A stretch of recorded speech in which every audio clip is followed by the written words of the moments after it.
नमस्कार, आप देख रहे हैं नेक्स्ट 9 न्यूज़ पॉलिटिकल बाइट। मैं हूं आपके साथ आकाश त्रिवेदी।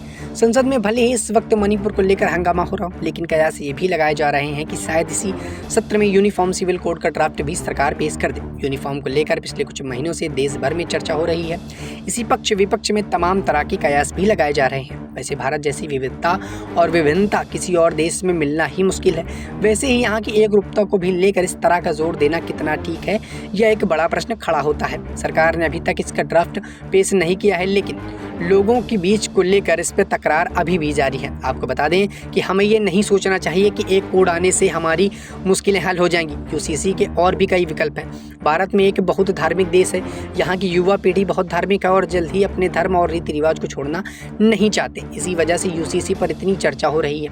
इसी को देखना है कि अब सारी चीज़ें ठीक हो जाएंगी। यह आसान बात नहीं। यह पित्त सत्ता के खिलाफ हम कारगर हो पाएंगे, ऐसा है नहीं है। यूसीसी के बगैर हमें देखा है कि 21वीं लॉ कमीशन जिस तरह से अपनी रिपोर्ट दी है, इसमें काफ़ी सॉल्यूशन भी दिए गए हैं। उसने कहा है कि इस वक्त यूसीसी की ज़रूरत भारत में नहीं है।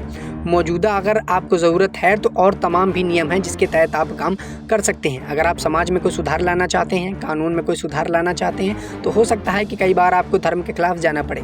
कई ऐसे रिवाज होते हैं जिनकी वजह से औरतों को अधिकार नहीं मिल रहे हैं। पित्त सत्ता मजबूत हो रही है, लेकिन भारत में लॉ मेंबर्स ने भी जब ऐसी स्थिति के सामना किया है तो उन्हें महिलाओं के अधिकार की प्राथमिकता दी है और उन्होंने ऐसे विकल्प की मुहैया कराई है। आपको बता दें कि अगर हम बात हिंदुओं करें तो हिंदू कोड का बिल जब अंबेडकर ने जिक्र किया है, तब बाद में जो कानून बना है वो 1955 में हिंदू मैरिज एक्ट, वही काफ़ी अलग था। सारी चीज़ें शामिल नहीं हो पाती।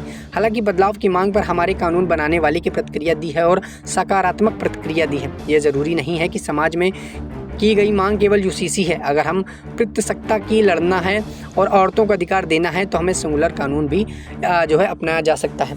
आपको बता दें कि अब जो है ये बयान आ रहा है कि पित्त सत्ता यानी कि पिता की जो संपत्ति है उसके आधार पर आप सिर्फ यूसीसी ही नहीं ला सकते, यूसीसी के अलावा सिंगुलर कानून भी ला सकते हैं जिसके तहत तमाम प्रकार की चीज़ें शामिल होती हैं। अब देखना ये होगा कि यूसीसी किस प्रकार से लागू होता है या नहीं, क्योंकि तमाम तरह के कयास लगाए जा रहे हैं कि यूसीसी लागू होना अभी भारत में ज़रूरी नहीं है। यूसीसी नहीं भी लागू होता तो कोई दिक्कत नहीं होगी। अगर आपको कोई कानून लाना है तो आप सिंगुलर कानून भी ला सकते हैं जिसके तहत जो है पिता की संपत्ति, तमाम विवाह के जो परिणाम है वो ठीक हो सकते हैं। फिलहाल के लिए इतना ही। देश दुनिया की तमाम खबरों से जुड़े रहने के लिए देखते रहिए नेक्स्ट 9 न्यूज़ पॉलिटिकल बाइट।